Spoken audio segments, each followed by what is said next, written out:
All right, everybody, I am back with a brand new DC update to start this Thursday morning. Now, later today, I will be seeing The Marvels against my best judgment, but I do have a ticket for this afternoon, and I will have my review up as soon as I am done with that movie. But today, we're hot off the trails of the announcement that the Sag Aftra strike was over as of 12:01 this morning. And so the floodgates have already started to open, and some information has been released, and we're going to talk about some of this stuff. Everything from David Zaslav's investor call yesterday that shows that he is a stupid businessman and has terrible advisors surrounding him, and he's about to run a division of Warner Brothers into the ground like he has the movie division.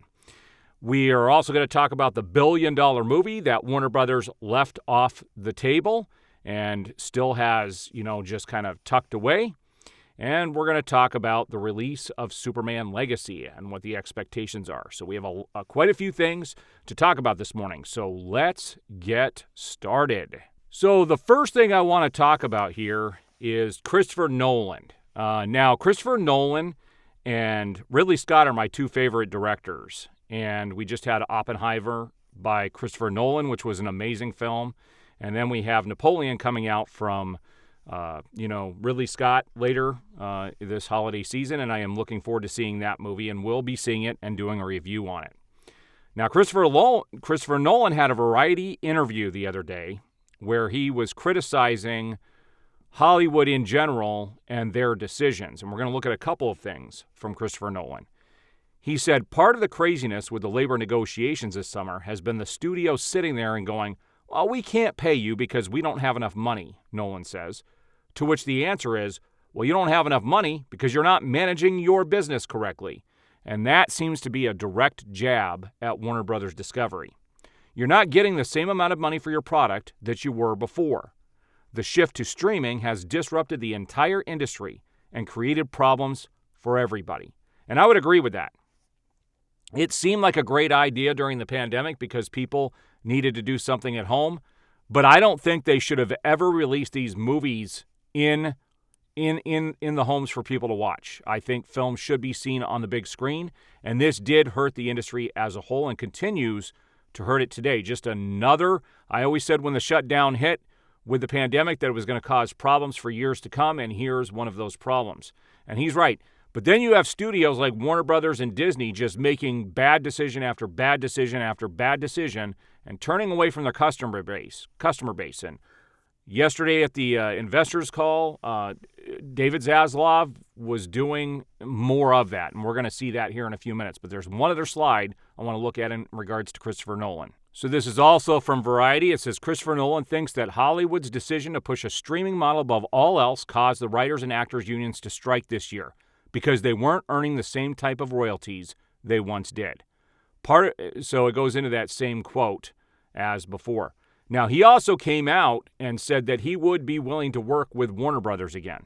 He said he would be willing to do that, but I think only under the right conditions. They did meet with him. We heard about that meeting earlier this year where they offered him a 7-figure bonus just to sign back on because of how well he's doing over at Universal. So let's talk about what David Zaslav is doing to run a portion of Warner Brothers Discovery into the ground. Now, it's important to note that David Zaslav was never a movie or a TV show guy. He comes from the Discovery side of it, where Discovery is all about documentaries and real-life types of shows. He was never into the scripted side of this. He doesn't understand the movie industry. He has terrible advisors, as we're going to see by this quote here, or what he talked about.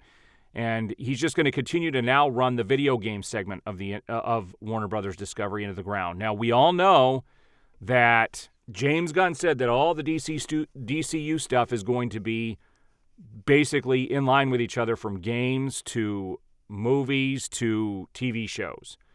And this goes to show you how out of touch these people are. It says Warner Brothers will focus more on live service games going forward.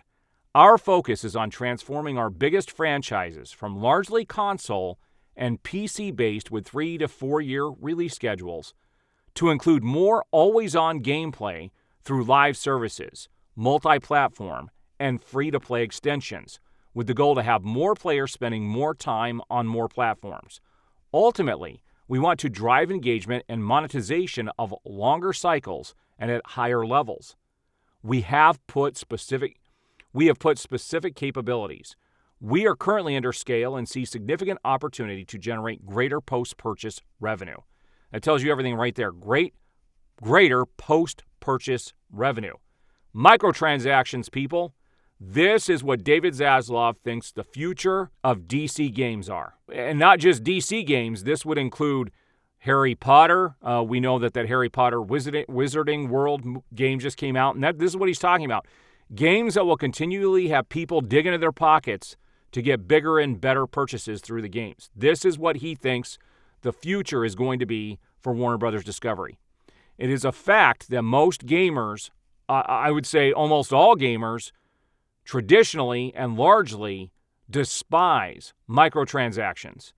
It makes for an experience that you can never complete the game, you can never get it all, and you're constantly chasing it.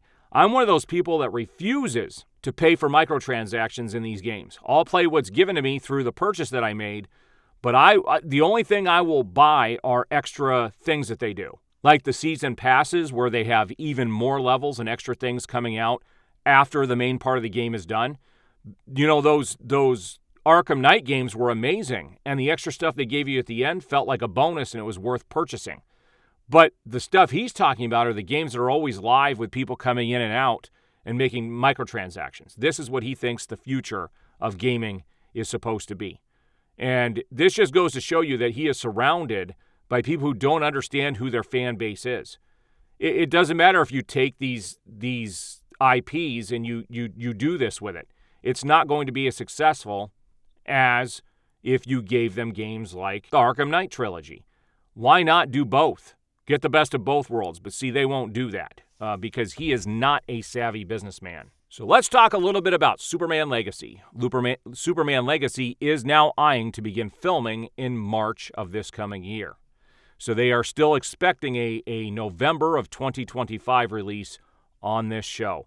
And trust me, they're going to go in high gear into a lot of these things now that the strike is over, and it's over a lot sooner than they were expecting because it was expected to go into January and February. Now that it's over, they're going to scramble to try and save the movie season coming up in the next couple of years. But I've got a great idea for them. In the meantime, release Zack Snyder's Justice League in theaters and release David Ayer's Suicide Squad in theaters in 2024 just to get people in the theaters and make some extra dough. I'm telling you, you'd make a lot of people happy, and it would be goodwill towards the fan base. There's no question about that. Now, let's take a look at the movie that Warner Brothers left on the table that would have brought in over $1 billion. So this comes from Cinehouse, and it says, a former Warner Brothers picture studio head said this: Warner Brothers believed that if Ben Affleck's Batman movie had been made, it could have brought in over $1 billion at the box office. You don't say. Really? It doesn't take a genius to figure that out. When something like Pattinson's Batman made $700 million at the theater, and then Batman vs. Superman made more than that, and the most highly esteemed scene in that whole movie was the warehouse scene with Batman, which, believe it or not, was mostly practical effects. You know, when I went and saw the making of that scene, I was shocked to find that very little CGI, that it is mostly practical effects, which is absolutely astounding in that scene. It's amazing.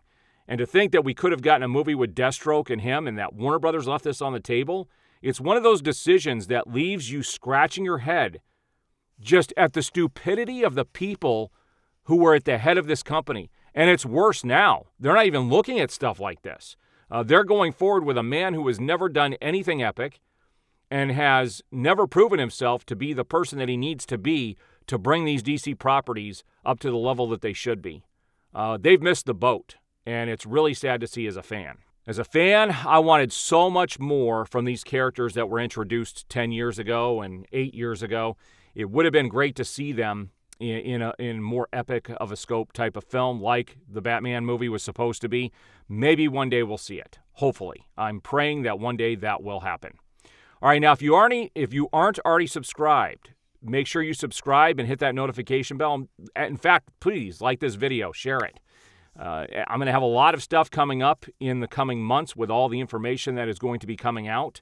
I do appreciate all the support. I've had some people reach out to me over the last 24 hours saying, hey, they thought they were subscribed to me and they weren't.